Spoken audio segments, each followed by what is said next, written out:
There we go. Okay, so everyone here is in just a diverse set of businesses. I mean, you got real estate investors, you got people with screen print shops, agencies, influencers, crypto, all over the map. I heard a lot it's funny to give some background on me. This is my office, if you guys didn't know. We've been here now for about 4 years, and I've been friends with, Francis, who's going to come up here and talk right after me. I've got to hang out with a lot of really successful people that you guys see online, and I actually have not listened to a presentation in probably a couple of years. Like John Maxwell is one of the one guys that I actually wanted to listen to, and I just sat in on the audience just like everyone else. And over these years, I've held events every quarter for like the last 5 years, and I've had the biggest names you could imagine. I've had guys like Ed Milet and Grant Cardone and, Hormozy and, all these big guys. And I've had guys who are like John Maxwell, like Patrick Lencioni and some of the biggest guys in the industry. And so I've gotten the chance to really dive deep and pick their brain. But it was cool listening to him because he kind of said some things I've always thought, but I never heard him explained in that way. And one of those things was, you're either preparing or repairing. And how many of you guys feel like 2024 has been a year of like repairing your business? Me too. I absolutely feel that way of that. It's been kind of like a year of catch up and pivots and figuring out what's going to work, what's happening next. And it's kind of weird because when you're repairing, you feel like you're also trying to fix, but prepare for like the next stage. What's going to be the next thing? What's going to make 2025 better? And, when Peter came and asked me to speak and use our office for this event, I asked him, I said, dude, what do you want me to talk about? What do you think would give the audience the most value? And he's like, just talk to them. They're all entrepreneurs. They're all in, various things. Just talk to them about what it takes to get to the next level. And I can tell you guys, I've started many different companies that have gotten to 7 or 8 figures in lots of different industries. I had a tax firm that we started from 0 and got to multiple 7 figures. We've done crypto. We've done real estate. We've done courses. Half the stuff you guys said, I built to 7 or 8 figures before. And it sounds cool until you realize you have like all these different things and it becomes a lot to manage. How many of you guys feel like you're juggling too many things right now? Yeah. It's a headache trying to manage so much stuff. And, when I look at a guy like John Maxwell, who, by the way, I don't know if Peter can hear me, but dude, like putting me right after John Maxwell, that's not fair to me. This is my building, okay? I don't know what that was all about, but okay. I got to follow that up. Nonetheless, looking at a guy like John Maxwell, you see what most impressed me about him is the fact that he's 77 years old talking about the same thing for decades. This dude is out here doing the same thing at age 77 that who knows how long he's been doing this. And he's still not tired of it. All of us younger entrepreneurs get tired of doing something for like a month or a year or 2. We're like, what's the next big thing? There's got to be something better than this thing I'm currently doing. This guy sitting next to me is making courses. I could probably make a killing doing courses. How many of you guys thought that? Every successful entrepreneur ever. You guys lie, okay? Because somebody has asked you over the years, hey, you're really good at that. You should coach people.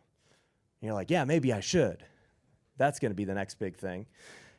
And the truth of the reality is the most successful people in the world do the same thing over and over again for just a really long period of time. That's it. Like, there's very few entrepreneurs that are just so successful at doing multiple different things. And you know them for multiple different things. You're like, oh yeah, that guy does X, and he's super good at it, and he also does this, and he also does that. It's like, no. Every great anything, doesn't even have to be an entrepreneur, is like really good at one thing. LeBron James plays basketball. That's what he's really good at. He's done it for his entire life. He's entering his 22nd year in the NBA. and he's still doing it at a high level. Now, does he have other hobbies and things he does on the side? Does he have other, business interests? Absolutely, he does. But he still knows the main thing is the main thing.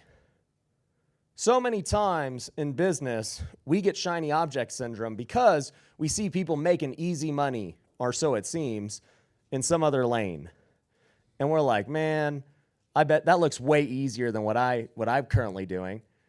And I'm here to tell you, they think what you're doing is also way easier than what they're doing.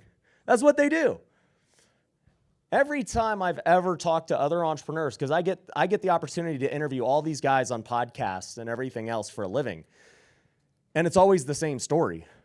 These guys are really big, and they're telling me about what they're doing. I'm like, dang, man, I think I want to do that. And they're like, dude, I really want to do what you're doing. And I'm like, no, you don't. Trust me, I know what I'm like. You don't want to be doing this, man. And they're like, no, but you get to do this, and I don't get taxed. I got to pay all these taxes. You guys don't have to pay taxes in real estate. I'm like, yeah, but you don't ever have any money because you're always putting it in the next deal, So we both just don't have money. So it's just going in different ways. So the grass ain't always greener, right? You see people on YouTube and influencers, and you're like, dude, that would be so easy if I had a following. And then you talk to the YouTuber, the influencer, and you're like, bro, I got to deal with all this hate, all these comments, all this scrutiny, and all this stuff, people talking crap. Like, it's just different. The moral of the story is every business has problems. Every business has upside. The best business to be in is the one that you're probably already doing and that you've had success in. It's probably not some new business that you've never done before. Now, if your business is failing, it looks like the industry's not going to be good anymore. It looks like, the world is changing, AI's transforming it, tech is transforming it. That's a little bit of a different story. But in most businesses, we can keep doing the same thing, and we just got to do it better. I was coaching one of our students, and he presented yesterday. His name was Kevin, and he's out of Columbus. And it's funny, he's a typical real estate guy. He is an agent. He's a real estate investor. He also does construction. He is managing projects. They had like 3 other things. And, I told him, I go, bro, you don't do any of these well. Why? Like, why? Why are you doing all these things? You're just like average at best at all of them. Like, it's hard to be known when you're just average at everything, right? And so we got him really to focus in on one of the niches. And so, he finally committed to focusing on one thing. We started to get rid of the other things, and guess what happened? Within about 3 months, he was already doing 6 figures a month in the one thing, like almost net. Okay? It just took a couple of months to get there. You know what he ended up doing? He hits me up and he says, dude, I think I got to figure it out. Do you think I should get back on social media and start being an influencer? I'm like, what is wrong with you? And I'm like, this is a 101 guy who pays me $100,000. I'm like, bro, no. Put the phone down, okay? Pick up your headset and keep calling sellers. Don't film yourself doing it. Just keep doing what's getting you these results, okay? Does that mean that social media is bad? No, it doesn't mean that social media is bad. It just means that there's a time to focus on one thing, and you need to run it through the ground until you reach a point where it finally is not like you've plateaued, and you got to figure out what's the next move. I was showing our students this graph yesterday. I don't know if you guys can get me the marker. But it's just the graph of how businesses plateau, and it's so important because people just don't understand why plateau happens and, what to do. Yeah, let me give me that expo. Here we go. And I was just telling them, like, people think business growth looks like this, and it really doesn't. Business growth looks like this. You start here, you have a great idea, it's going well, right? And then you hit a plateau, and you're like, crap, what do I do? What most bad entrepreneurs do, or inexperienced entrepreneurs do, is they say, well, I guess this is the cap of the business. I was listening to John Maxwell talk about the lid. You guys remember him talking about the lid of leadership or whatever he called it? It's like, man, this is it. And it might be it for your current skill set, that this is the lid at which you are capable of. But you have a choice. You can try and just keep the business at this level because you choose not to do anything different, or you're going to make the choice to invest into something new that is going to take you to the next level. Now, investing in something new is totally different. It could be investing in yourself and getting coaching. It could be investing in employees and talent. It could be investing in new marketing channels and new lead sources. It could be investing in machinery if you got a print shop. It could be investing in new tech if you're in one of these other industries. Either way, to get to the next level, you need to do something that you currently don't do. And it is going to cause you to dip because it costs money. And you're going to have to get out of your comfort zone to get to the next level. Because if you just stay here, you could stay here with your current resources, your current knowledge, your current employees, your current leads, your current staff. You'll stay in the same place at best case scenario. Worst case, you're going to go like this and then slowly die off. At some point, you will die, okay? But if you make no choice to change, the best thing that could happen is you kind of just plateau for a longer period before you inevitably fall off. Because your competition, by the way, they're taking risk and getting better. So if they're taking risk and getting better, you will die eventually. And I think John actually said it best. He said so many things that I've thought, but I couldn't ever relate, was that he was like, if the person has vision and they can see way bigger than you and they can see further out than you, you lose. And I've always said that because I'm a guy who's always thinking very far out, and I think big too. And it's like, bro, I already know where this game plays out in the next 6 months, in the next 12 months, at least in my industry. Now, it hasn't happened yet, so it's going to be, I'll be proven right or wrong. But the point is, I've been right more times than I've been wrong when it comes to the things I know. And so if that's the case, and I already know what moves to make today, and what to invest in for today that's going to pay me a lot tomorrow, then I'm going to win the competition. Because the competition's staying here hoping for something to change. And I can tell you right now, my main field, which is real estate, people are just falling off every day. And that's what John said. He was like, bro, this is the best time. Your competition is falling off. This is the time to go take ground because they're not even paying attention.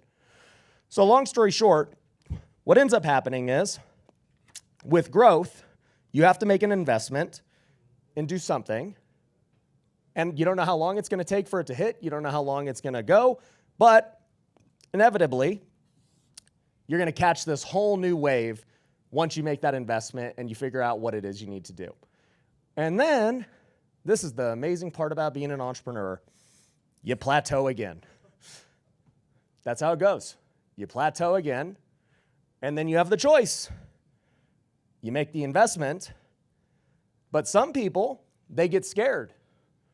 Some people get scared and they make a little bit of an investment and then it doesn't work and they retreat back to what's comfortable.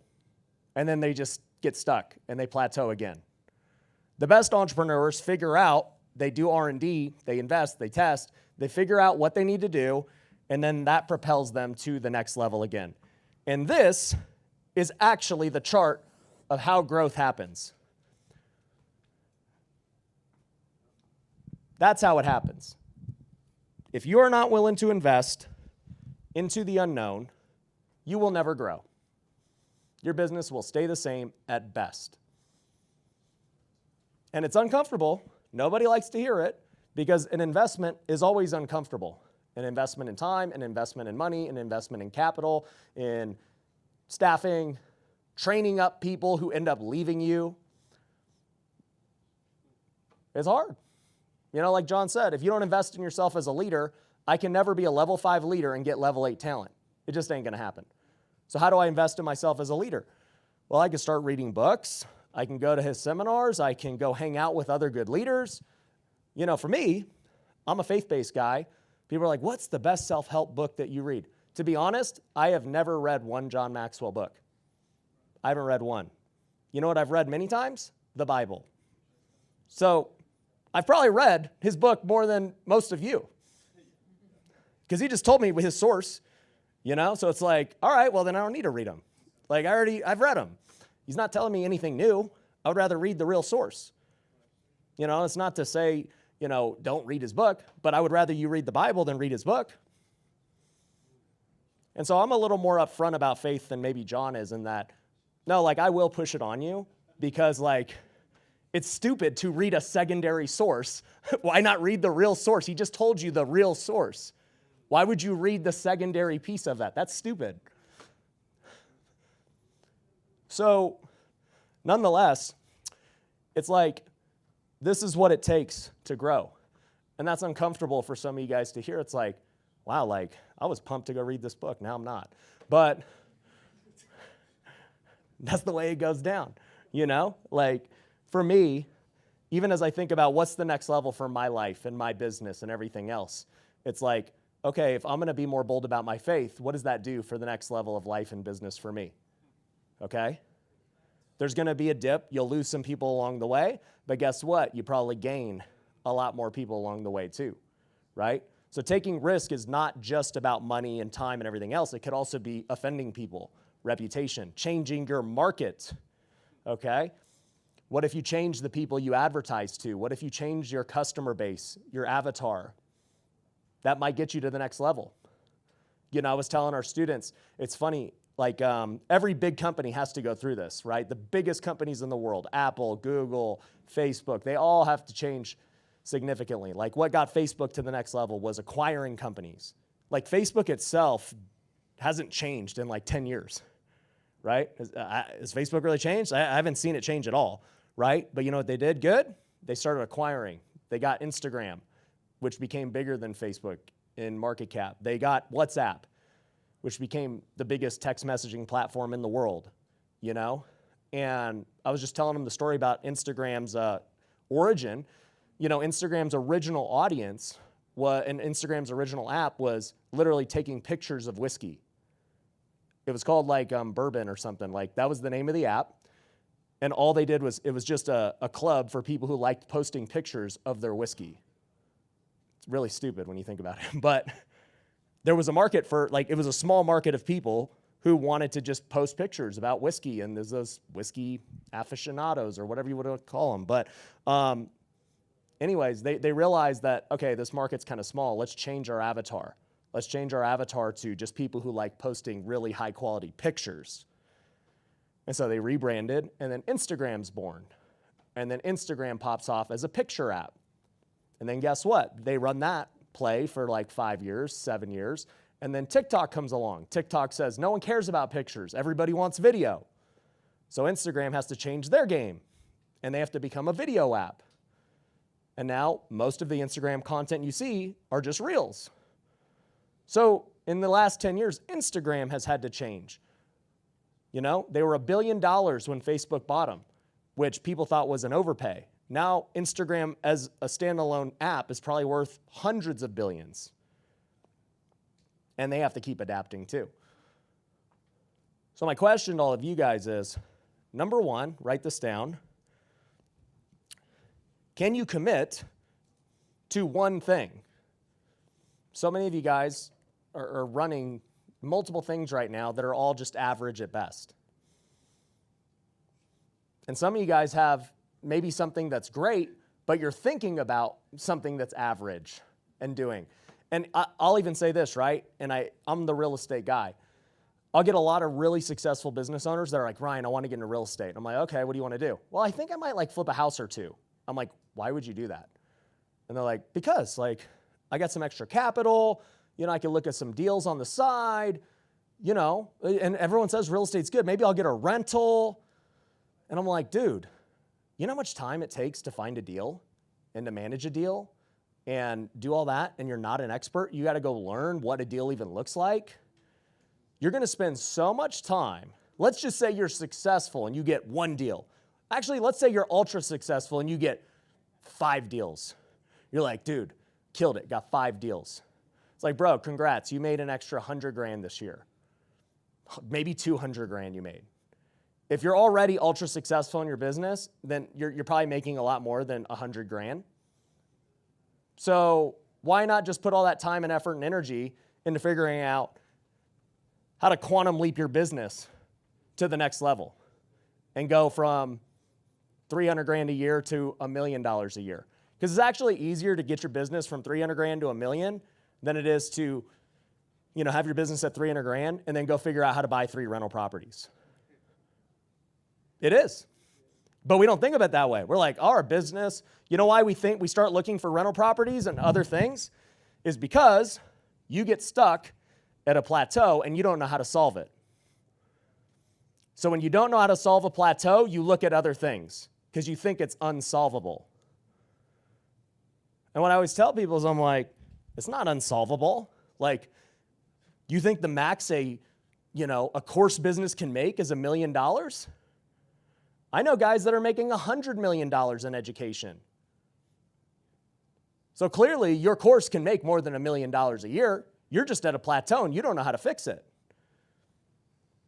So you have a choice. You can start a new thing, which is, by the way, I'm only saying this from experience. That's what I always did. I started new things because I would get stuck at a plateau and I would be like, well, I don't know. I don't want to spend the time and energy figuring out how to get this to the next level, so let me go start a new thing because I'm really good at starting stuff. As entrepreneurs, I don't think any of us have a problem starting stuff. That's like the default setting for us. Like, let's just start a new thing. That's great. The harder thing is pushing through something and getting to the next level because we've never done it before. So when we're talking about building wealth in this new economy, the biggest thing is sticking to one thing because we have more information than ever before in the world. And so distraction becomes our biggest enemy. That's the hard part about the new economy. You have a million different ways to make money, and it's constantly bombarding you, and most of us don't have the discipline to say no. And saying no comes from the moment an idea comes into your mind. Because guess what? The moment you start researching the new idea, you've already said yes. You don't even have to invest money into it. Just the fact that you're now watching YouTube videos about this new idea is time wasted that could have been spent towards your current thing you do. And so a lot of entrepreneurs like to I don't even know what I call it. I just call it like entrepreneur Netflix. It's essentially just entertainment of learning. It's like, oh, well, no, I'm actually learning. I'm like, no, you're being entertained. You like researching new ideas and ways to make money and how other people are doing it. It's just entertainment for you. You're not actually learning. And so you have to constantly think about, man, how do I stay focused on what I'm doing? And how do I break the plateau of my current thing? I need to quit looking at all these other new things and pick one thing, especially if I'm already successful at it. If I'm already successful at it, there's a way to get to the next level. I just haven't figured it out yet. I'm just in the plateau. The answer is not a new thing. 99 times out of 100, if you are already making multiple 6 figures in a business, the answer is not a new thing. If you're already making multiple 6 figures, the answer is not a new thing. You have not even come close to scaling your business or breaking through. Even if you're at 7 figures, the answer is still not a new thing. I didn't hear any business from any of you that like caps at $1 million. Okay? Crypto has a $1 trillion market cap. Courses sell hundreds of millions, billions of dollars a year. Print shops, I just was on a plane with a guy who had a $60 million print shop. Like, there's so much upside in every single business. We just have to figure out how to break through to the next level. And by the way, most of you guys have been in this business probably for years, right? Why do we think that we can somehow become an expert in some new thing we've never done quickly? Like, that's the crazy part. Like, that's the illogical part. We're like, well, I'll just become an expert over here. Like, it seems easy. Not everything seems easy until you actually go into it. So, rule number 1 is just making sure you guys stay focused and do the same thing. Don't get shiny object syndrome. The last part is this. Decide how big you want to go. Because some of you guys, you might be at a stage where you're comfortable, right? You hit a plateau and you're like, I'm good. It's like, great.